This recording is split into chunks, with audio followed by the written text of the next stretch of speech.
question, and be honest. Have you ever said a word in English, felt totally confident about it, and then someone gave you this look, like they almost wanted to correct you but didn't? Yeah, that look. We're talking about that today. Oh, I've been on both sides of that look, and honestly, it's more common than you think, even for advanced speakers.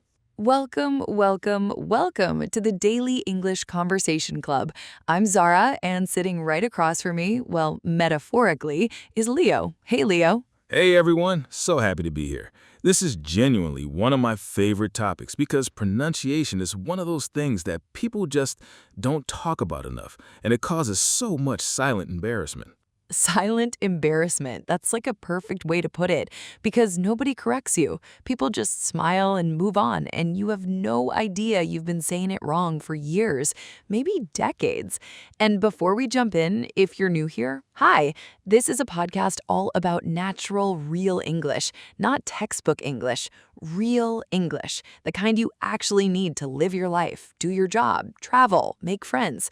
So hit that subscribe button, join the club, and let's do this together. And we genuinely love hearing from you. So today we want you to drop a comment. Which word do you struggle to pronounce? Or which word did you recently find out you've been saying wrong your whole life? Share it. You'll be surprised how many people feel the same way. Okay, so today's episode is all about commonly mispronounced English words.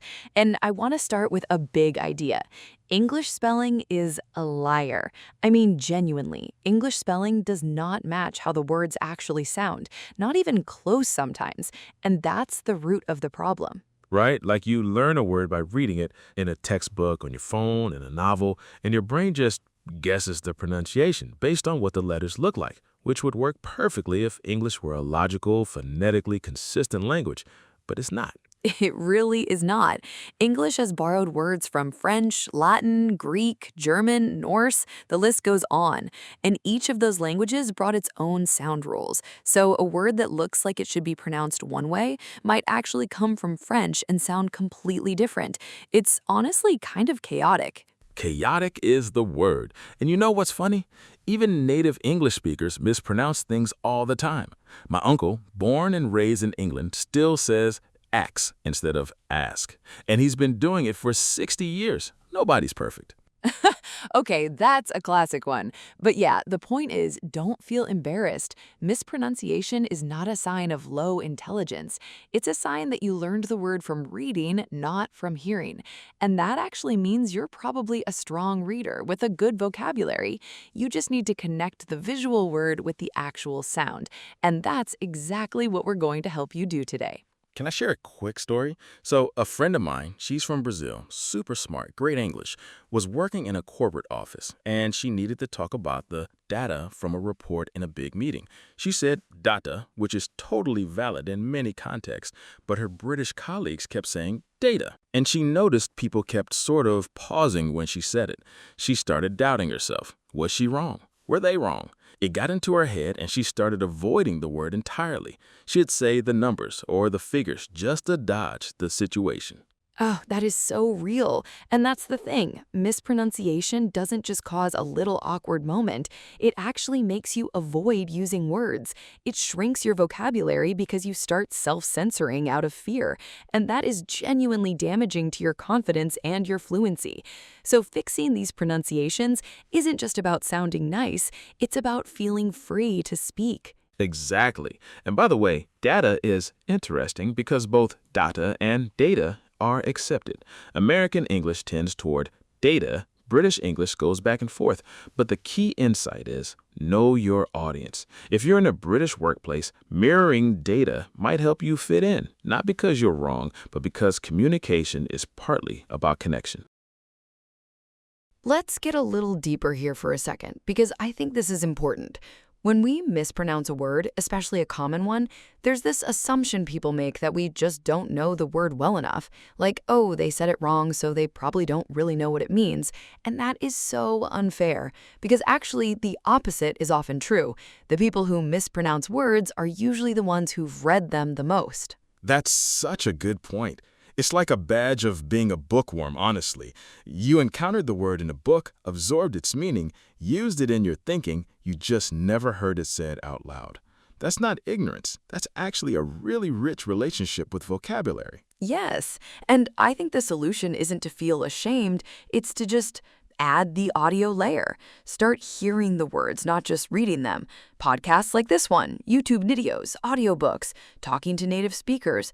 The more you hear a word in context, the more naturally the correct pronunciation sticks. It doesn't take long once your ears are engaged. Okay, let me throw some real examples out there.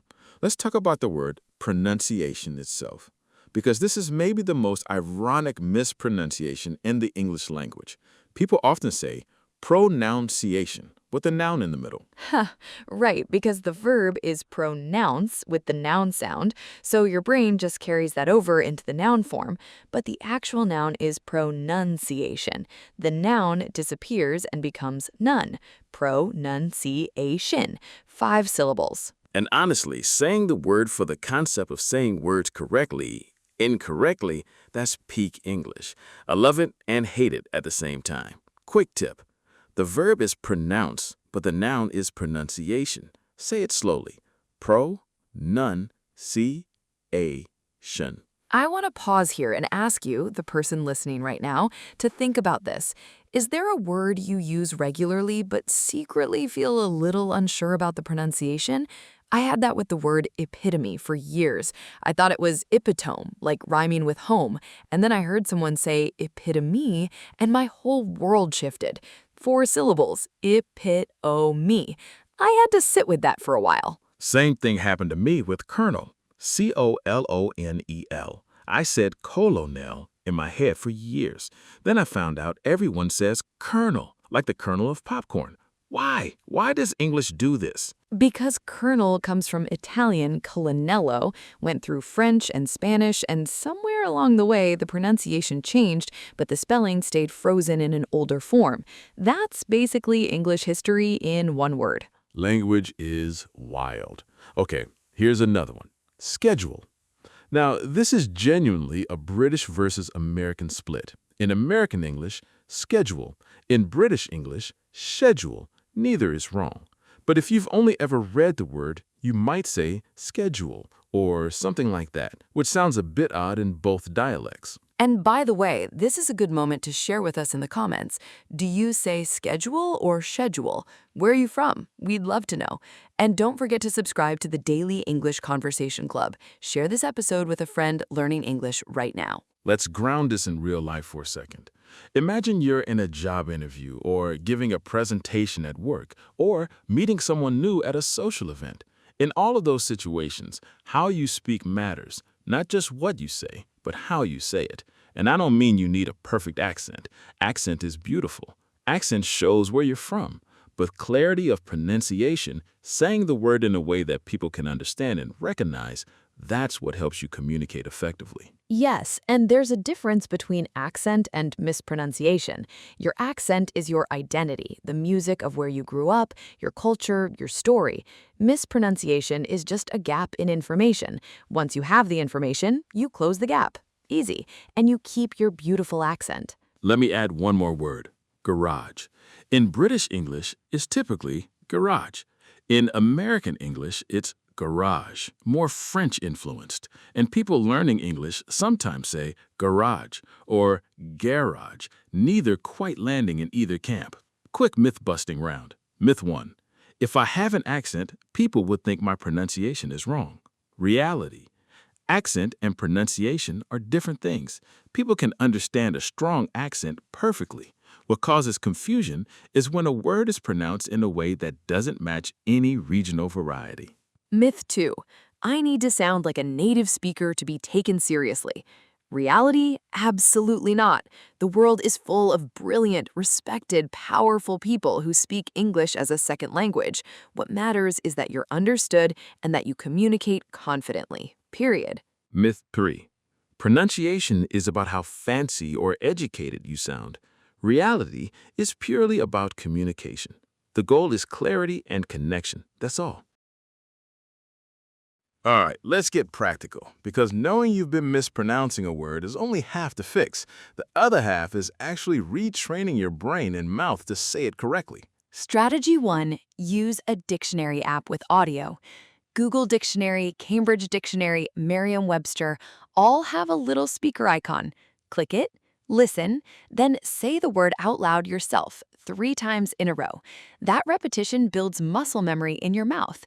Your tongue, lips, and jaw actually have to learn new movements for new sounds. Strategy 2. Record yourself. I know, nobody likes the sound of their own voice, but it's incredibly powerful. Say the word, play it back, compare it to the dictionary audio. You'll hear the difference immediately. And actually, the reason your voice sounds strange to you on a recording is because normally you hear yourself through bone conduction as well as air. On a recording, it's just air. You sound perfectly normal to everyone else. Strategy 3, and this is my personal favorite, shadow native speakers. Find a short video or podcast clip, listen to a sentence, pause it, and then repeat it exactly. Try to copy not just the words, but the rhythm, the stress, the little melody of the sentence. This is called shadowing, and it's honestly one of the most effective pronunciation tools out there. It trains your ear and your mouth at the same time. Strategy 4. Learn about word stress. In English, almost every word has one syllable that gets more emphasis than the others. And getting that stress pattern right is more important than getting every single sound perfect. Photograph, stress on the first. Photography, stress on the second. Photographic, stress on the third. Same word family, stress shifts around. Wild. Oh, that's a great example, because if you stress the wrong syllable, people often can't recognize the word at all, even if every individual sound is correct. Stress is the skeleton of the word. Get it right and people understand you. Get it wrong and they hear something completely different. This week's challenge. Pick 5 words you use regularly and look them up in an online dictionary with audio. Listen carefully to the pronunciation, then record yourself saying each word and compare. Write the words in the comments. Tell us which one surprised you. Here's a cool grammar meets pronunciation thing. In English, when a word changes its form, noun to verb, verb to adjective, the stress often shifts. Classic example, record as a noun, a record as a verb to record. Same spelling, completely different sound. Other pairs are present, the noun, versus present, the verb. Content versus content. Permit versus permit. Once you know this pattern exists, you start noticing it everywhere. The takeaway, when you learn a new word, don't just learn the spelling and meaning, learn where the stress falls. Mark it in your notes. Say it 3 times with the stress. That single habit will improve your pronunciation faster than almost anything else. Let's zoom out and bring it all together. Today, we talked about why mispronunciation happens, because English spelling and pronunciation often don't match. We explored 10 commonly mispronounced words. We busted the myth that mispronunciation reflects low intelligence. It's just a gap in audio exposure. And we gave you real, practical strategies: audio dictionaries, recording yourself, shadowing, and always learning where the stress falls. And the big overarching idea? Pronunciation is a skill, just like any other skill. Nobody is born knowing how to say every English word perfectly. It's learned, it's practiced, and it improves over time. Every corrected pronunciation is a small win. Every word you now say confidently is a door that opens in your communication. So celebrate the progress, be patient with yourself, and keep listening, keep speaking, and keep growing. It's time for our signature segment, the Daily English Conversation Club Word of the Day. Today's word is enunciate. E-N-U-N-C-I-A-T-E.